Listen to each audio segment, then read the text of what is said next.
तो मेगुमी अपना domain expand करता है, लेकिन उसे रोकने के लिए रजी भी एक सिंपल डोमेन यूज करता है, लेकिन उसे एहसास होता है उस डोमेन का कोई फायदा नहीं हो रहा है और मेगुमी उसे बैक टू बैक पीटने लगता है और उसे समझ नहीं आता है कि उसका सिंपल डोमेन काम क्यों नहीं आ रहा है। लेकिन मेगुमी उसे टाइम नहीं दे रहा होता है और उसे बैक टू बैक पीटता जाता है, लेकिन तभी रजी को सब समझ आ जाता है और वो अपनी कार का यूज करके सारा वेट मेगुमी पे डाल देता है। लेकिन मेगुमी उसके बाद भी हार मानने के लिए रेडी नहीं है और रजी उसे मारने ही वाला होता है कि वो अपना शिकिगामी यूज करता है और उन 3 कारों से 10 गुना ज़्यादा वेट रजी के ऊपर डाल देता है। और अब यहाँ एंड्योरेंस का टेस्ट हो रहा होता है कि कौन पहले हार मानेगा। तभी रजी के पास प्लान होता है, वो यूज़ करने की ही सोचता है, तभी वो उसकी शैडो में घुल जाता है और उसे एहसास होता है उस शैडो में वो ना कहीं जा सकता है ना सांस ले सकता है और मेगुमी को लगता है वो बड़ी आसानी से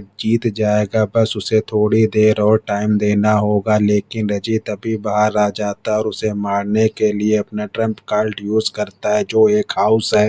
वो उसे मेगुमी के ऊपर गिरा देता है, लेकिन उसे एहसास होता है कि वो फिर पानी में डूबने लगा है क्योंकि अब उन लोग पूल के अंदर आ गए। वो बाहर आता है और पीछे देखता है मेगुमी भी बाहर आ गया और उसे एहसास होता है कि उसने उसकी स्किल रोकने के लिए एकदम पूरा प्लान किया था, लेकिन उसे मालूम है कि अब कोई भी अपनी स्किल यूज़ नहीं कर सकता। लेकिन तभी मेगुमी अपनी वुल्फ स्किल यूज़ करता है और उसने वो ट्रम्प कार्ड छुपा के रखा था और आखिर में वो उसे मार देता है। वो मरने से पहले अपने सारे पॉइंट मेगुमी को दे देता है। मेगुमी उससे और भी जानकारी चाहता है, लेकिन उसे उतनी जानकारी मालूम नहीं है और वो मर रहा होता है और मेगुमी वहाँ से जाने का फैसला लेता है। तभी उसकी मौत हो जाती है और यहाँ पे कानाबे उसके साथी से फाइट कर रहा होता है और कानाबे को कुछ भी नहीं होता है बहुत से अटैक के बावजूद। लेकिन जब उसे रजी की मौत के बारे में पता चलता है तो वहां से जाने का फैसला लेता है और कनाबे भी उस पर ध्यान नहीं देता और यहाँ वो लेडी के पीछे मेगुमी भाग रहा होता है और उसे घेर के उसे एक लास्ट वार्निंग देता है और उसके बाद वहां से चला जाता है, लेकिन वो बेहोश हो जाता है जहाँ एंजल उसे सेव करने आता है।